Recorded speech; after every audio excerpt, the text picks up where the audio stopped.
A partir de ahora, la hora global. Desde el paralelo 35, en Montevideo, la realidad internacional por detrás de los titulares.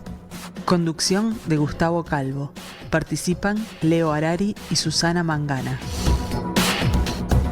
La hora global. Una mirada al nuevo desorden mundial.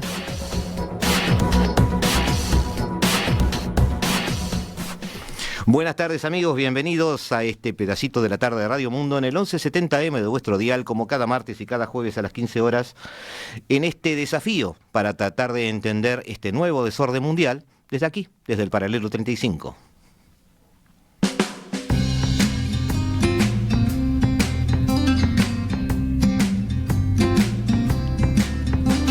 Guerras mundiales, Guerra Fría, orden mundial, hegemonía unipolar de Estados Unidos, balances o equilibrios de poder. Todo forma parte de conceptos y lenguajes utilizados por historiadores, analistas y estudiosos de las relaciones internacionales. Desde siempre, pero que se han hecho visibles ante los vientos de guerra en Ucrania, luego convertidos en realidad. Pero en realidad, las relaciones entre países, el agrupamiento entre pueblos, luego naciones, luego estados, y en términos de coaliciones, ofensivo-defensivas, siempre existió. La seguridad es prioridad y condición de la existencia de los estados, y desde muy temprano los humanos lo aprendieron. Sucesivas épocas vieron formarse alianzas desde la Liga Panhelénica contra los persas hasta las asociaciones estratégicas actuales, de las cuales conocemos sus siglas, pero muchas veces nada más que eso. La concepción de estados emergida de Westfalia, la idea de política exterior, la evaluación de la guerra como una continuación de la política, han sido elementos presentes en la historia política del planeta. Entonces, tanto la paz como objetivo y por otro lado la guerra como instrumento son fundamentales objetos de estudio. Cuando además la realidad nos muestra que no solo los estados manejan la violencia, que hay actores organizados que suponen amenazas de seguridad, todo se vuelve un problema creciente en un mundo que además asiste a una nueva era de interrogantes y desafíos. ¿Qué amenazas hay hoy para la seguridad internacional? ¿Qué es la seguridad internacional? ¿Quién manda hoy en el planeta? ¿Debe mandar alguien? Sabemos lo que pasó, el orden que ya no existe, pero ¿sabemos hacia dónde vamos? Esta tarde con nosotros Juan Bataleme, especialista en asuntos gubernamentales con amplia trayectoria y conocimiento de la función pública, asesor a nivel estratégico nacional en la formulación, planificación y gestión de políticas de cambio en las relaciones internacionales, director académico del Consejo Argentino para las Relaciones Internacionales, magíster en Relaciones Internacionales en la Facultad Latinoamericana de Ciencias Sociales, Flaxo, que es conocida por nosotros, magíster en Ciencias del Estado, licenciado en Ciencia Política con orientación en Relaciones Internacionales de la Universidad de Buenos Aires. Juan, me estoy cansando ya de tu currículum extenso, te doy la bienvenida. Estás en Montevideo, invitado por el Programa de Estudios Internacionales de la Facultad de Ciencias Sociales, Universidad de la República, para nosotros UDELAR. Bienvenido tardes. ¿Y te trataron bien? Buenas tardes, gracias. Gracias primero por esa introducción, haberme resuelto la introducción de mi curso hoy, así que fue excelente, muy bien. Segundo lugar... Con mucho gusto te pasamos la grabación después, sí. Totalmente. Ahí está. Bueno, gracias por esa introducción, y a Hernán, que está ahí, que está escuchándonos y que fue quien me contactó y quien me invitó a venir a Uruguay, en este caso como profesor, pero país que quiero mucho porque... Mi hermana, el 50% de mi familia vive acá, así que gracias a ustedes. Así que medio uruguayo, que para nosotros es ya, como decir, de la casa. Hernán Olmedo, le mandamos un saludo, está detrás del vidrio hoy, no está aquí, ya estuvo por aquí también. Y arrancamos, Juan, con esto que pretendemos sea entender, como decimos siempre, este nuevo desorden mundial. La historia del siglo XX es impresionante, sus cambios, sus reordenamientos, pero básicamente se ha ido alineando en una especie de juego dicotómico. No quiero ser estricto en esto, pero más o menos es lo que yo veo. Las coaliciones occidentales y los desafiantes a ellas. Ya sé que parezco muy Huntington en esto, pero soy un convencido de eso. El fin de la Segunda Guerra Mundial engendró un sistema de equilibrios que duró bastante, hay que decirlo.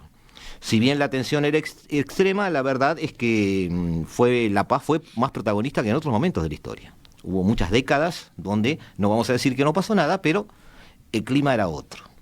Implosionó el modelo soviético, pero eso no hace desaparecer una forma de pensar que estaba detrás de esos modelos. Esa aspiración de protagonismo eslavo, pero no solo eslavo, digamos, hablamos de muchas etnias y mucha mezcla, digamos, allí, esas ambiciones dormidas que quedaron luego del 91. Muchos ven a Putin incluso como buscando un retorno con perfil zarista, no soviético. ¿Ves esta situación actual conflictiva? Vamos a aclarar de lo que estamos hablando. ¿Como algo nuevo o sigue subyacente a esa división que era casi cultural de dos mundos de la Guerra Fría? Estoy incluyendo a China en todo esto, aunque no lo mencioné. Voy al inicio de tu introducción, digamos. Cuando vos te dedicás a estudiar las relaciones internacionales, el campo de la seguridad internacional, vos ves que aparece la figura, si me permitís voy a ser coloquial, la figura de Bugs Bunny. Y Bugs Bunny siempre decía una frase que era un latillo, que hay de nuevo viejo, decía, ¿no? Él, en su momento. Entonces, lo primero que yo te diría es que estamos viendo dos cuestiones. Uno, la concreción de una transición internacional que empieza a marcar esta nueva dinámica, esta nueva lógica de Guerra Fría, una Guerra Fría entre poderes navales, si vos querés, entre un Estados Unidos que tiene una vocación navalista, que hereda la vocación navalista de Gran Bretaña, dos grandes poderes continentales, Rusia y China del otro lado, que cada vez parece que van a articular más. No se sabe si los une el amor o el espanto en este momento, pero o ambas cosas. O ambas cosas, tal vez, pero eso vos lo tenés. Y la otra cuestión, lo que nos llama la atención mucho, y sobre todo le llama la atención a muchos de mis estudiantes, o cuando uno está reflexionando de estos términos, es que nosotros venimos de un largo impasse, ¿no? En los 90 fue una especie de impasse estratégico. ¿Qué era un impasse estratégico? Esa mirada muy optimista del mundo, muy transformadora del mundo, en el cual a partir de una ideología, si se quiere, como la liberal, unificadora, con un proceso de homogenización, iba a traer una larga paz. De ahí la idea de la paz democrática y etcétera, ¿no? Ahora, ese discurso de paz democrática trasladado a la actualidad, ¿en qué se transforma? En una Nancy Pelosi mostrándole al mundo, o en un Biden eventualmente mostrándole al mundo de que estamos de vuelta, como allá en los años 50 del siglo XX, en un enfrentamiento entre autoritarismos o regímenes autocráticos versus democracia. Y eso es lo que nos suena parecido. ¿Qué es lo que pasó? Esa década, esos 20 años de unipolaridad norteamericana, de hegemonía norteamericana, nos transformó en perezosos. Y ahora volvemos a un mundo donde se vuelve a hablar del balance de poder, se vuelve a hablar de la construcción de balance de poder. Se ve que los efectos de los conflictos mundiales, que después podemos clasificar los híbridos, podemos hablar de... Exactamente, pero que esos tienen impactos inclusive en América Latina, como lo tuvo la Primera y la Segunda Guerra Mundial, en nuestra propia cosmovisión del mundo. Y esa transición es lo que nos está afectando en este momento, desgraciadamente, no para bien, sino para mal en general, porque la perspectiva es que la cosa va para peor. Claro, pero el tema es en el sentido de... Está bien, ¿qué pasó en el sentido, a ver si me explico? Estados Unidos no fue un poco ingenuo pensando que porque ganó una batalla política, haciendo caer un muro, no es el muro, es el símbolo, ¿no? Haciendo caer un muro, había ganado la batalla cultural en el planeta. ¿No hubo un poco de ingenuidad en eso? ¿No se olvidaron de que, más allá de que los políticos huían corriendo, los pueblos seguían allí sin cambiar? Porque, por ejemplo, tú decías autocracias, me ubico en un chino, por ejemplo, o un ruso, pero que no tuviera relación con la política, un ruso informado, clase media alta, que tiene bastante amor por su historia, ¿ya? La caída del muro no implicaba transformarse en Bugs Bunny. Básicamente, mirá qué importante lo que estás señalando. Dos cuestiones. ¿Fue Estados Unidos ingenuo? Sí, no solamente fue ingenuo, por una parte, porque eso es un 50%. La ingenuidad conlleva ciertas lógicas de transformación, claro. Entre ellas esta idea de llevemos la democracia, expandamos la democracia. No solo la democracia, valores en general. Obviamente. Y en segundo lugar, soberbio. Pero eso es un problema de toda unipolaridad, de todo gran poder. Para ser gran poder, algo de soberbia tenés que tener, porque ese componente es el que te empuja a vos a la transformación. Estoy de acuerdo. Es el motor interno. Esos dos componentes se combinaron, tal vez en una cosmovisión de idea de nuevo orden mundial, no tanto en George Bush padre, sino más bien en George Bush hijo. La tuviste en la guerra contra el terrorismo. No es solamente llevamos la democracia, llevamos los valores occidentales. Ojo, porque en un mundo, cuando vos ves el retorno de los talibanes, la disminución de los derechos de las mujeres en ciertas partes del mundo, vos decís desde acá, desde Occidente, y la verdad que los valores occidentales tienen alguna diferencia para mejor frente a otros elementos culturales, que suena Huntington, y eso no significa No, estoy pensando, ¿sabes en quién? Estoy pensando en términos gramscianos, es decir, la batalla cultural no se está ganando. No, ahí hay pero esa batalla cultural es muy interesante. Hay un latinoamericano que se la puso a pensar alguna vez, que es Carlos Escudé. Sí. Carlos Escudé nos aplica a todos prácticamente con su realismo periférico, pero él escribió un libro que se llamaba La Guerra de los Dioses, y en La Guerra de los Dioses él dice que el propio Occidente está en una guerra en este momento, el Occidente liberal tradicional versus el Occidente liberal posmoderno, y el Occidente liberal posmoderno le está ganando la batalla al Occidente liberal tradicional. El problema es que el liderazgo y el Occidente liberal posmoderno al mismo tiempo está chocándose con identidades nacionales sólidas, fuertes, que pueden gustarnos o no, pero que tienen un peso específico en la política internacional, como China o Rusia. Eso te iba a preguntar. Tanto China como Rusia, como esas otras, sigamos con Huntington, total, no hace daño. Se murió, sí, así que no, pero yo soy un gran defensor de su libro como diagnóstico, como elemento diagnóstico. Es espectacular.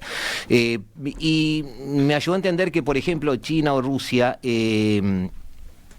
no tuvieron un siglo de las luces. No tuvieron una revolución de las ideas China, por ejemplo. Es otro tipo de sociedad con otro tipo de valores.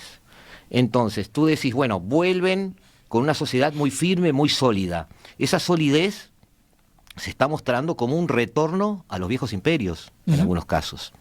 Como yo digo, te lo había dicho en un material que te acerqué, hasta escriben sus propios evangelios. Es decir, en sus partidos, en las doctrinas de los comités de los partidos, en las asambleas de los parlamentos, China habla del siglo de la humillación, el siglo de la restitución, y después vendrá el siglo de la expansión.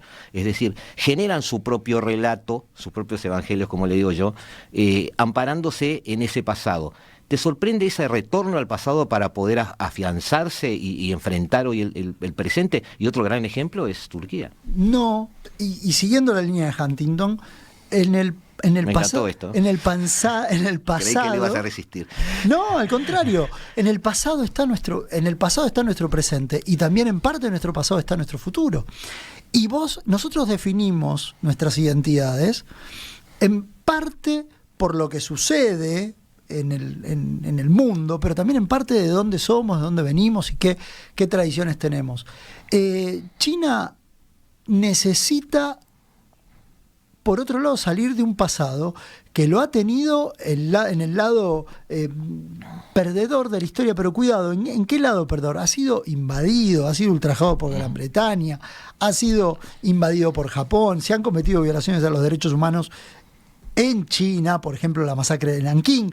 Digamos, todo eso hace que China, por un lado... No está el mal llamado el siglo de la humillación. No. Y cuando a uno lo invaden, ciertamente es una humillación. Vuelvo a tu introducción.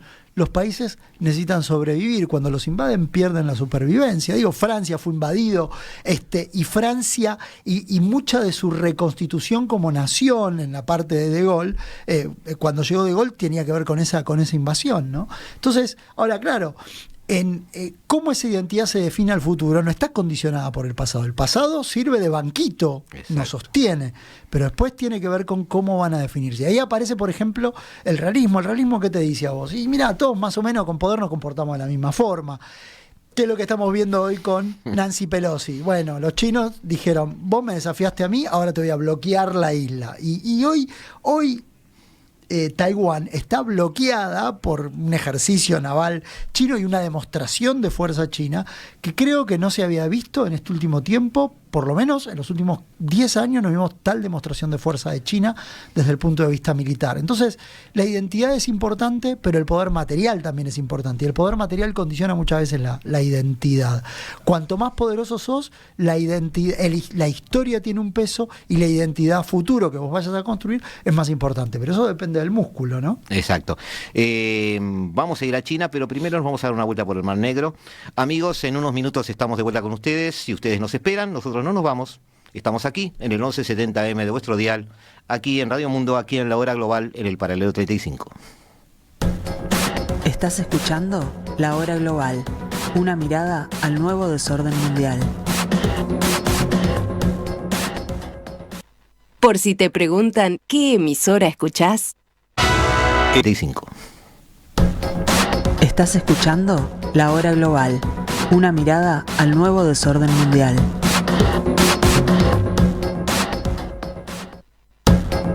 Estás escuchando La Hora Global, una mirada al nuevo desorden mundial.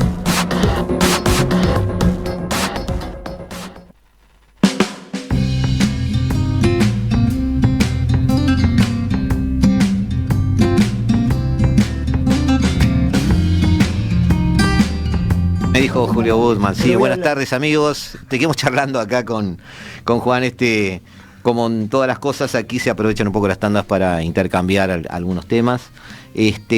Juan, aterrizamos en el mundo de hoy. Esta guerra de Ucrania, bueno, es una guerra de relatos. Seamos honestos, porque además no resiste mucho análisis porque es difícil analizar. Los relatos son todos diferentes. En tu opinión, ¿es una guerra por Ucrania o es una guerra en Ucrania por otros objetivos? Rusia, en definitiva, como yo escribí en algún editorial, no puede ser borrado del mapa, no se puede mudar, va a estar allí. Europa no está ignorando una obviedad que es la cercanía inevitable de Rusia. Merkel quiso poner un poco de solución a eso. Merkel creo que la extrañamos mucho más de lo que la insultamos cuando estaba en el poder, pero la necesidad que ella encontró de buscar puentes y eso, chocó con Washington. ¿No pensás que Washington ve que Rusia funciona mejor como enemigo? A ver, voy a todas las preguntas que me hiciste. Perdón, algunas horas. En este momento. Lo que pasa es que... Son 40. Pero, no voy a empezar por atrás. Primero, es una guerra en Rusia, es una guerra por Ucrania, es una guerra de relatos. Es una guerra donde el relato tiene un componente importante, sobre todo en esta época donde la guerra está muy mediada por los celulares, está muy mediada por las pantallas y por el alcance global y porque todos tienen un decir. O sea, parte de esa guerra se pelea en Twitter, ¿no? Siempre se dijo, y ya esto es verdad de perogrullo, si vos querés, que en los conflictos armados la primera víctima es la verdad, porque cada cual tiene que dar una cuenta de que está ganando, etcétera, etcétera. Si vos mirás el mapa concreto y a la larga lo que hay es, bueno, es una Rusia que va consolidándose, que empezó con un objetivo, ese objetivo lo tuvo que reajustar y está consolidándose en el sureste del país. Vamos a ver qué pasa con Odessa ahora. ¿Es una guerra en Ucrania? Sí, ciertamente es una guerra en Ucrania, es una guerra que excede, yo no diría por Ucrania, es una guerra que excede a Ucrania y que tiene que ver también con la posición de Rusia en el continente europeo y con con la forma en la cual Occidente se va a comportar con Rusia en los próximos años. Y acá tiene que ver, aparece el argumento de la expansión de la OTAN, que es una expansión que yo entiendo cuando dicen la expansión no tiene nada que ver. A priori no tiene nada que ver porque fue una expansión buscada por los propios países europeos. Sin embargo, Estados Unidos también la canalizó. Entonces, ahí hay corresponsabilidad. Funge como expansión. Exactamente, sigue siendo una expansión. Ese es el punto. Sigue siendo una expansión. No es una expansión militar como la de Rusia en el 2008 o la del 2014, o si vos querés la del 2022, pero no deja de ser una infracción y no deja de moverte esa frontera difusa existente. Más allá de eso, tiene una dimensión militar también. ¿Cuál es la dimensión militar? El cambio tecnológico que vos tenés en la inclusión del espacio, en la articulación de sistemas de defensa antimisiles, en la renovación del material militar norteamericano, en que vos no podés entender la guerra del siglo XXI si no mirás que el mundo se ha ido a ser es un mundo de sensores, por lo tanto la guerra también cambió, no en su naturaleza, pero sí en la forma en la que peleamos, en esta idea de mirar robots y demás, ¿no? Entonces yo te diría que esa es la primera parte. La otra, ¿qué pasa con Alemania en este punto? Bueno, Alemania trató de ser el conector, pero Alemania, recordá que a diferencia, yo recién te hablaba de los navalistas, los continentalistas son los que tienen que lidiar con la vecindad. Sí. Alemania, post Guerra Fría, tuvo que primero unificarse, y la unificación lo llevó a lidiar con Rusia, y también esa Angela Merkel pensó que podía seguir las reglas de la paz de la interdependencia, la paz a través del comercio. Si yo vinculo caños, si yo vinculo productores con consumidores, a la larga voy a tener un espacio pacífico más. Esta también era otra de las grandes esperanzas y expectativas que generaron los... En Alemania está en debate si eso fue correcto o no. Exactamente. Lamentablemente no, pero digo, la política es así, ¿no? El actual canciller fue opositor en las elecciones de Merkel, pertenece a otro partido, y su discurso obviamente es: aquello era equivocado. Si le hacemos caso a algunos analistas que dicen que esta guerra pudo haber sido evitada, otro tema en debate, pero vamos a imaginar por 10 segundos que pudo haber sido evitada, en ese caso hubiera tenido razón. Totalmente. Entonces, no podemos volver atrás el tiempo. Volviendo a la expansión de la OTAN, te voy a tocar un nervio sensible. Stephen Watt escribió un artículo que decía, ¿estás dispuesto a ir a morir en esta guerra por alguien? Una cosa así. No me acuerdo bien el título ahora, tendría que buscarlo. Pero la idea es que Estados Unidos está prometiendo desde hace algunas décadas protección y seguridad a cambio de nada. Que debería Estados Unidos tejer alianzas diciendo, bueno, ¿qué hay para mí? Y no lo hace. Entonces, de hecho, está ampliando su poderío militar. Eso de que los países piden a ampararse en el paraguas de la OTAN a cambio de nada, implica que hay una voluntad política de Estados Unidos de expansión de hecho. Ese análisis es muy interesante porque él lo hace en tono de crítica diciendo, bueno, Estados Unidos está dando demasiado, pero no está cobrando nada. Bueno, ahora vemos que puede estar cobrando.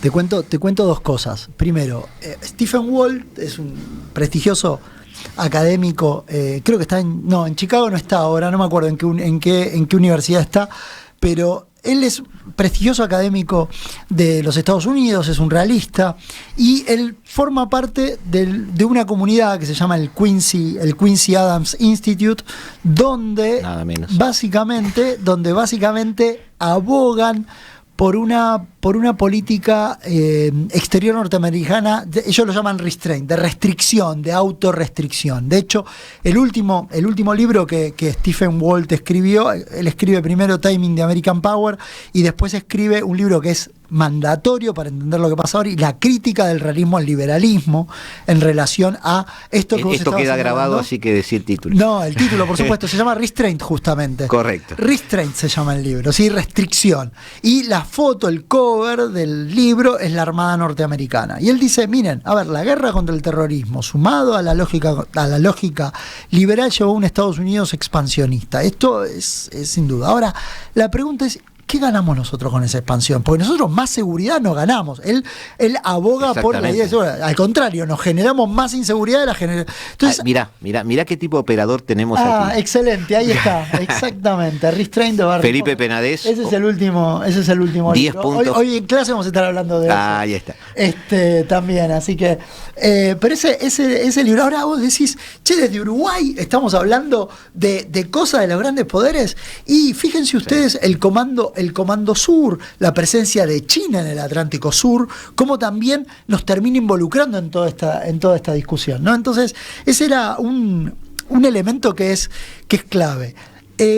¿Qué pasa con Stephen Wall? Stephen Wall aboga no por un aislacionismo, sino por menos compromisos que terminen sobreexpandiendo la máquina norteamericana. ¿Por qué? Porque la sangre se agota, o mejor dicho, la sangre se cansa de pelear, la sangre se cansa y el tesoro también se agota. Y en el caso particular de Ucrania, del otro lado, había también un argumento válido, que es el que tú acabas de usar hace unos minutos para otros países en otros momentos, la seguridad. Exacto. Que es tan importante, y ese es un tema, es un giro académico interesante en algún momento de la doctrina de seguridad, es tan importante la percepción de seguridad como la seguridad misma. Y aquí donde estaba sentado tuvimos invitado, no en esta hora, en horario de la mañana, el diplomático de mayor rango en ese momento de la embajada norteamericana, donde le preguntamos sobre Ucrania, porque él accedió a hablar sobre el tema, y yo le dije que es cierto que puede discutirse si la OTAN estaba operativa el 28 de febrero realmente, o en enero, o en diciembre, pero lo que no podemos discutir es que Putin creía que sí había una amenaza. Tuviera razón o no, la percepción es un parámetro. Y ahí te aparece es una variable independiente. Totalmente. Ahí te doy otro dato de la realidad. Vos decís, ¿la guerra se podría haber parado? No lo sé. Pero, nadie lo sabe. Está muy bueno pero plantearlo. Jugando en la alternativa, ¿no? Esta idea de que hay mundos alternativos que está tan de moda ahora. Vos cuando jugás con la idea de mundos alternativos, ahí te aparece una cuestión que es fascinante. Yo te diría que si Blinken le hubiera firmado la carta, el pedido de Rusia de cerrar el ciclo de expansión en este momento, hasta haber llegado a un acuerdo, no hubiéramos tenido guerra, posiblemente. Ese es un dato importante. El otro dato, la guerra hubiera sido mucho menos costosa. Y acá sé que, vos tenés una partición de agua, ¿no? Están los que dicen, bueno, hay que darle, y esta es parte de la lógica atlantista, hay que darle todas las armas para que logren derrotar a los rusos. Está bien, es una mirada. El costo lo pagan los ucranianos en vidas. Sí, sin duda, la sangre la ponen ellos. La sangre la ponen ellos. Hay otro momento, lo cual también habla de lo bien que hizo la transformación militar Ucrania y la tragedia que eso implicó, que es que cuando los militares rusos entran, fíjate qué importante la identidad del nacionalismo, entran, le dicen a los generales ucranianos, ustedes eran parte del mismo ejército que nosotros. Estamos hablando de generales de entre 40 y 50 años, 73, Guerra Fría, jóvenes que empezaron con parte del ejército soviético, y le dicen, dense vuelta, derroquen al presidente y paramos la guerra acá y organizamos todo. Sin embargo, estos nuevos oficiales ya habían básicamente crecido, primero con una humillación, la humillación del 2014, y segundo, con la historia de Rusia y Ucrania, que dicen, no vamos a derrocar a nuestro presidente. Y vamos a dar la pelea que hay que dar. Y Occidente nos va a dar las armas que nos tenga que dar, y Occidente le fue dando las armas. Ese es el núcleo de la tragedia que vos tenés, ¿no? Que lleva a los miles de víctimas civiles y a los problemas que esto tiene en el mundo. Que no implica volcar la balanza hacia ningún lado. Bueno, pero ahí hay un punto. ¿Se puede parar esta guerra? Todavía se puede parar, con un costo mucho mayor, pero va a depender, creo yo, de un acuerdo de cúpula. Y esto es de que Estados Unidos, algunos países de Europa y Rusia se sienten a conversar en serio sobre el futuro de la seguridad europea en Europa. Eso no significa capitular a Rusia, y el ejemplo más concreto lo tienen en Macron. Macron dice, Putin pasará, Rusia permanecerá. Macron es otro continentalista, como Scholz, o como Macron, los italianos. A pesar de que los franceses siempre nos molestan, suelen ser muy lúcidos. Exactamente. Y él dice, hay que rehabilitar a Rusia. Y rehabilitar a Rusia va a tener que empezar a trabajar en la posguerra. Claro, el problema es que el campo de batalla no está definido. Claro, para el hombre de a pie esto parece hacer concesiones o no, y uno puede decir que qué macano, qué crudo, qué frío que suena, o qué cómodo que suena estando acá en Uruguay o hablando desde la República Argentina. Pero ahí aparece también otro gran libro que se llama La tragedia de los grandes poderes. Los grandes poderes dictaminan mucho más acerca de nuestra vida de lo que nosotros estamos de acuerdo, y que nosotros estamos conscientes, no de acuerdo. Ese es John Mearsheimer, que habla de la tragedia de los grandes poderes, ¿no? Mearsheimer, gran crítico de la actitud norteamericana en estos últimos meses. Exactamente. Antes de ir a China y antes de ir a la tanda, una preguntita un poco más por sí o por no, pero algo así. El 2 de marzo se votó en las Naciones Unidas la condena a la invasión. Vamos a llamarla invasión. Uh-huh. Sí. Lo es, fácticamente lo es. Fácticamente lo es, obviamente que desde el punto de vista estratégico del ejército ruso puede ser una operación limitada, todo lo que quieras. 35 países se abstuvieron. Uh-huh. Yo dije en algún momento, digamos, y ahora lo bajo a tierra, que de hecho, aunque no había una guerra fría ahora, de hecho seguía habiendo esos grandes bloques culturales o grandes formas de pensar, vamos a llamarla así, que podemos llamar occidental. Estamos hablando de Estados Unidos, de Europa y los países WASP. Básicamente es eso. Lo que Huntington llamó cultura occidental. Sí, la comunidad transatlántica. Sí, pero ahí Huntington se equivoca. Porque nosotros no éramos occidentales para Huntington. Ojo que el transatlantismo no es lo mismo. No es lo mismo, está correcto. La continentalidad europea es distinta. No, hacemos otro programa de eso, me encantaría, pero lo hacemos.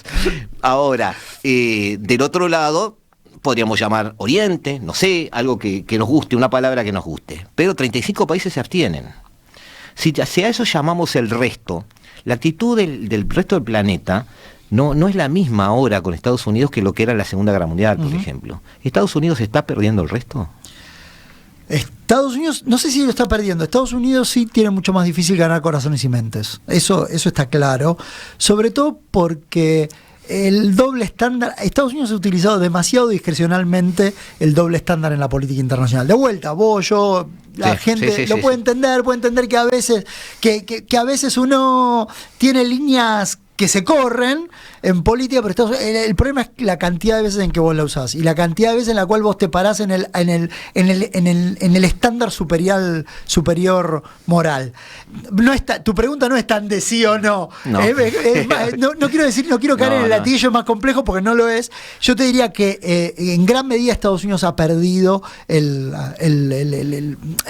corazón de muchos países en Occidente. No de todos, pero sí de muchos países en Occidente. La misma América Latina ha perdido. Estados Unidos tiene que volver a mirarnos, a reconquistar los corazones y las mentes. Un poco más. Está haciendo el esfuerzo, pero el problema es que del otro lado no es que te ofrecen el corazón tampoco, y tampoco es que nos convence mucho al corazón lo que tenemos del otro son demasiadas aristas, Juan, porque yo te podría decir que la globalización no hizo más que transferir tecnología, inteligencia y poder a potencias intermedias.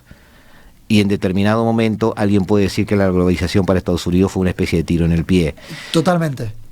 Otro programa, otro seminario. Además, la globalización, lo que está haciendo, o lo que hizo, si bien no va a terminar la globalización, podemos echar la culpa a la globalización, pero sí, en el hombre de pie, la globalización le perdió, el hombre de a pie le perdió el corazón a la globalización. No lo ve tan... Amigos, en unos minutos seguimos en La Hora Global, seguimos en el paralelo 35, seguimos intentando entender este nuevo desorden mundial. Estás escuchando La Hora Global, una mirada al nuevo desorden mundial.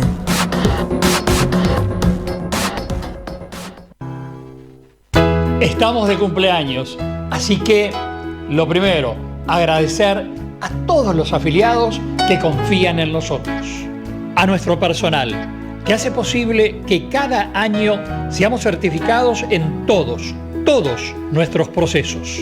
31 años siendo líderes. ¡Feliz cumpleaños, SECOM! 31 años del primer servicio de compañía de Uruguay y del mundo. Esta es Radio Mundo, 1170 AM. ¡Viva la radio!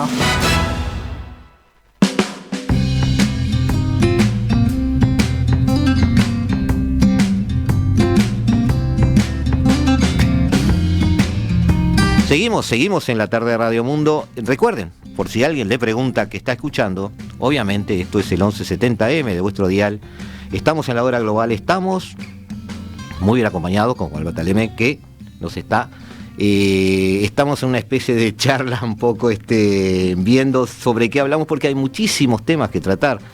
Deberíamos hablar de África, no va a dar el tiempo, pero África está explotando nuevamente. Estamos muy cerca, pero muy cerca de ver algo muy parecido a las primaveras árabes, pero esta vez no solo con la presencia europea, ni lo están mirando de costado, sino que está Rusia vendiendo seguridad y China vendiendo puentes en todo el territorio africano. Ahora, Juan, sacando la bola de cristal, hay bloques que se están formando.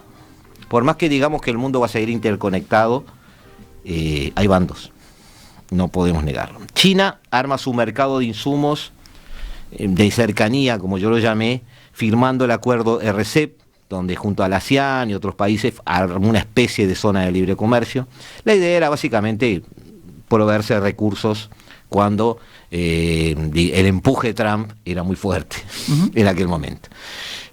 Rusia genera un nuevo mercado para sus insumos energéticos. No tiene más remedio. El desarrollo militar parece desconectarse. Rusia y China empiezan a firmar convenios para empezar a hacer desarrollos militares por su lado. Es un tema de seguridad, que vos lo estás viendo porque estás en ese tema. La industria espacial es otro gran ejemplo. Rusia acaba de decir que en el 2024 abandona la estación espacial, va a ser su propia estación, y China tiene la suya. ¿Qué más? China empieza a influenciar en territorios que van a ser claves en el futuro, no hoy. Estoy hablando de tierras raras, estoy hablando de tu país, que va a ser un proveedor de litio importante, ya lo es, pero va a ser bastante más estratégico de lo que sospechamos incluso.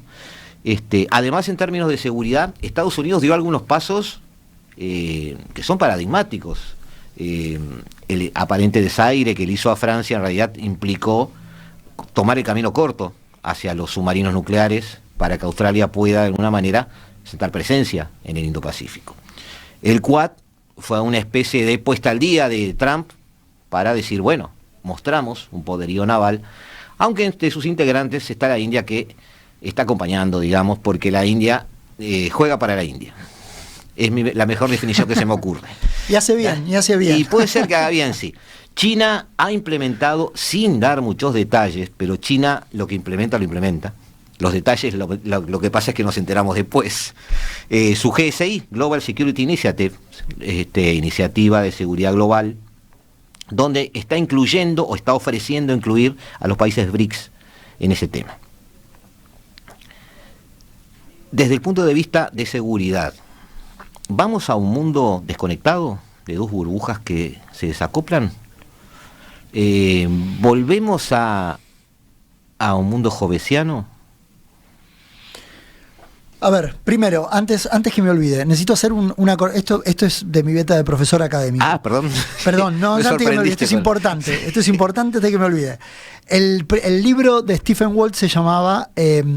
el primero fue Taming the American Power, el segundo, el que hice referencia, es el infierno de las buenas intenciones, y Restraint es de Barry Posen, que forma parte de la misma coalición. O sea, todos estos, esto quería decirlo, les aviso a los oyentes, esto, sí. Pues después me acordé que el último también libro, escribe ahí. y Mearsheimer también escribe ahí, o sea, Posen, Mearsheimer y exacto. Stephen Walt. El último libro que vale la pena verlo de Stephen Walt es el infierno de las buenas intenciones, ¿no? Parafraseando a Churchill. Ya lo están buscando, no te preocupes. Eso, así le muestran la... No, pero además los oyentes lo están buscando. Por favor. Y a los oyentes les pido disculpas por ese lapsus. Mezclé un autor con un libro. Yendo a tu pregunta, ¿vamos a un mundo mucho más desconectado? Ese es el riesgo efectivo que hay en el campo de la seguridad internacional. Vos, por un lado, tenés un Occidente que empieza a meterle restricciones a una China en toda su esfera y trata de llevar a actores como los latinoamericanos a que se metan de lleno en alguna de las dos órbitas. China es mucho más eficiente, mucho más barato, y aparece como un socio de oportunidad importante, sobre todo en el campo de Internet. Digamos, si vos vas al campo de las tecnologías digitales, al campo de la robótica, al campo de la inteligencia artificial, esto está sucediendo hoy, ¿no? Y este riesgo de que tengamos dos Internet, una occidental y una en Rusia o una en China, es un dato muy importante. Ahora, el problema es que el mundo, por más que se desglobalice, tiene un nivel de globalización muy alto. Entonces, romper con esa globalización, y se habla mucho del friendly shoring, del near shoring y demás, va a ser difícil. Fíjense ustedes que quien se benefició de la política de COVID-0 y todo el levantamiento de líneas de producción en China no fue México, fue Vietnam, fue Filipinas, son todos estos países que están lejos todavía. Bueno, me acuerdo de cuando nombraron al presidente del BID norteamericano, la idea de Trump era generar en el Pacífico una relocalización donde Colombia también tenía sus sueños en eso, relocalizar plantas industriales completas asiáticas que se trasladaban a Sudamérica. México soñó con eso y, como tú decís, no pasó. Asia sigue siendo más atractivo, entonces en ese aspecto estamos. Ahora, un dato importante y que se relaciona a la primera pregunta tuya, no a la primera pregunta, sino a la pregunta de si Estados Unidos estaba perdiendo corazones y mentes. Yo te dije que sí. Mirá cómo me obligás a ir al gris, ¿no? Porque Estados Unidos tiene mucho más aliados, pierde el corazón, pero no la mente de los latinoamericanos, tiene mucho más aliados que China. China no tiene problema de aliados. ¿Cuántos son los chinos? Aliados concretos que China tiene hoy en el mundo: Corea del Norte, Rusia, Claro. Irán, vamos a suponer, algún que otro país en África. Eso no significa que no esté la ruta de la seda, la ruta de la seda, como lo llaman los chinos. Ahora, Estados Unidos tiene aliados por todos lados: AUKUS, QUAD, OTAN, América Latina, Chile, Colombia, África, Sudáfrica. Ahora, tiene aliados por todos ese lados. juego es realmente válido, ese juego de aliados, porque hay gente que dice que no estamos yendo hacia dos polos, sino que estamos yendo a varios centros. La diferencia es que los polos atraen gente, pero los centros son centros de influencia. Siguiendo esa teoría, yo podría... Tenés que decirle a la gente, Richard Haas. Bueno, está. Richard Haas es el que tiene Está bien, lo que pasa es que esa idea. si no, tú me retás que la porque, gente claro, busca. Tú me retás después porque me vuelvo muy académico. Pero, Richard Haas y el mundo apolar. Ahí está. Entonces, ¿qué pasa? Entonces yo puedo tener un pie en cada lado, porque no estoy siendo absorbido por un polo. No dejo de ser una funcional a Estados Unidos por tener un convenio con China. Totalmente. Pero no significa... Entonces los grises son viables. Pero vos hablaste de la seguridad, y en el campo de la seguridad el gris corre claro. menos. El campo de la seguridad, en el campo de la seguridad corre menos. Para América Latina, en el Estados Unidos, como siempre nos sucede a nosotros, ¿no? Estamos muy cerca de Estados Unidos, demasiado lejos de China. Podemos hacer todos los negocios que querramos nosotros con China. De hecho, es mandatorio hacer negocios con China, porque nos puede sacar de la pobreza relativa. Ojo que si te hacemos las esclavo cosas de tus bien. palabras, porque también Taiwán está muy cerca de China, muy lejos de Estados Unidos.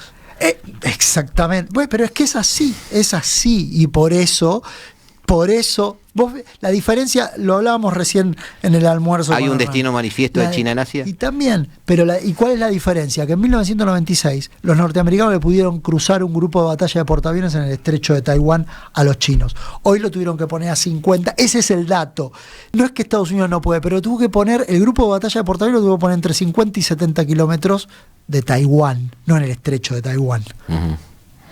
No es un dato menor. Entonces la geografía nos afecta a todos, como decíamos, decíamos en La venganza de la geografía. Este va a ser el programa menos oído de toda tu audiencia, pero la pasamos hablando de autores, libros, textos. Vayan a la universidad, nos van a decir. No, la gente no interesa. Mirá que la gente la gente... Somos aburridos. No, para nada. No, tenés que ser optimista. Te voy a enseñar que no. Te voy a enseñar que acá en Uruguay eso camina bien. Dejo varios temas de lado porque ya estamos cerca del fin, pero quiero llevarte a tu tierra. En una entrevista con Julio Burman, hablando de geopolítica argentina, porque me interesaba conocer sobre geopolítica argentina, porque para los que estudian geopolítica acá, y algún brasileño con quien he manejado, y también un chileno, todos tienen una especie de agujero negro con la geopolítica argentina. Y Julio Burma me decía, mirá, Argentina es un país clave, es cierto que Brasil dice que se expandió hasta que lo frenaron los Andes, o la Amazonia, al norte lo frenó el Caribe, donde México y Estados Unidos estaban librando sus guerras y era un lugar donde no era sano meterse, y al sur lo frenó el Río de la Plata y Buenos Aires. Uh-huh. Julio me decía, mirá, desde que el general Roca hizo lo suyo, y hubo una especie de integralidad territorial, de alguna manera, sobre la que trabajar, hasta creo que la caída de Perón, por decir alguna fecha, hubo un sesgo geopolítico argentino. Argentina forma parte de esta Latinoamérica que también está viendo todo esto desde el balcón. Pero como tú dijiste, somos proveedores de materias primas y de insumos y somos parte del juego. Dos preguntas en una. ¿Latinoamérica otra vez se ve enfrentado como tantas veces a una posible tercera vía? Y en particular Argentina, después de tantos años de no tener una visión geopolítica, puede encontrar un poco un camino hacia donde ir más allá de la política. En general, más allá de las tensiones existentes en América Latina, como lo vemos en Chile, como lo vemos en Perú, etcétera, hay una idea, voy a ser desarrollista, hay una idea de que la geopolítica, las relaciones exteriores de los países latinoamericanos necesitan de una buena vez integrarnos al mundo de una forma funcional, de forma tal de que logramos salir en algún punto de la trampa de la pobreza. Ahora está la discusión de la redistribución, pero todavía tampoco hemos logrado salir de la trampa de la pobreza. Creo en una América Latina, y ahí tengo una diferencia con Julio. Él habla, le interesa, le gusta la patria, él habla mucho de la patria grande. Creo que no existe ese concepto de patria grande. Yo no creo. Nosotros necesitamos ser un poco más, todos los países de América Latina necesitan ser un poco más egoístas, y creo que en ese contexto no tienen que caer en la tercera vía, sino poder moverse entre dos gigantes y saber moverse y elegir el qué de cada uno de esos gigantes. Yo lo llamo el compromiso selectivo y por ejemplo, Uruguay es muy concreto, es un muy buen ejemplo de eso que nosotros vemos como compromiso selectivo. Tiene claro sus intereses de seguridad, tiene claro sus intereses económicos y va avanzando como puede, ¿no? Con más o menor velocidad. Argentina tiene un destino geopolítico por peso, por trayectoria, por cantidad de personas, pero tiene que empezar a discutir menos internamente y a mirar un poco más y a lograr un consenso en el plano internacional. Y ese consenso no es llevarnos a las patadas con Occidente, sino tener una mejor relación con Occidente, tener una relación mucho más seria y mucho más proactiva en el Atlántico Sur, con Brasil y con el Reino Unido, porque el Reino, por más que nosotros gritemos, pataleemos, digamos lo que hagamos, el Reino Unido está ahí. Y sobre todo porque si no quiere perder la Antártida, o no solo está ahí, siempre estuvo ahí. Aparte, y porque aparte llevarnos mal con Inglaterra nos termina implicando llevarnos mal con Chile y llevarnos mal en algunos puntos con Uruguay y demás. Entonces tenemos que ser mucho más activos y entender nuestro rol y empezar. Hay un viejo dicho también que dice que si no puedes vencerlos, únete a ellos. Unirse no significa sumisión. Y ese es el problema que uno tiene, sino tratar de convertir una situación de que por sí es mala en el siglo XXI para la República Argentina en algo mucho más positivo para nuestra gente y para nuestro futuro. Juan Bataleme, muchísimas gracias por estar en Uruguay, muchísimas gracias por estar en Montevideo y muchísimas gracias por estar en el estudio de Radio Mundo aquí en la Hora Global, como cada martes y cada jueves, amigos, a las 15. Bueno, esperamos tratar de secuestrarte en algún otro momento y seguir charlando. Muy positivo todo, me quedaron mil cosas por preguntar, ya lo sabés, además lo sospechás, pero no importa. Esto es parte de nuestra pequeña granito de arena para tratar de entender este nuevo desorden mundial, como siempre tratamos de hacer en el 1170M de vuestro dial, aquí en la Hora Global. Nos vamos. Chau, hasta luego. Estén por allí, que nosotros seguiremos por acá.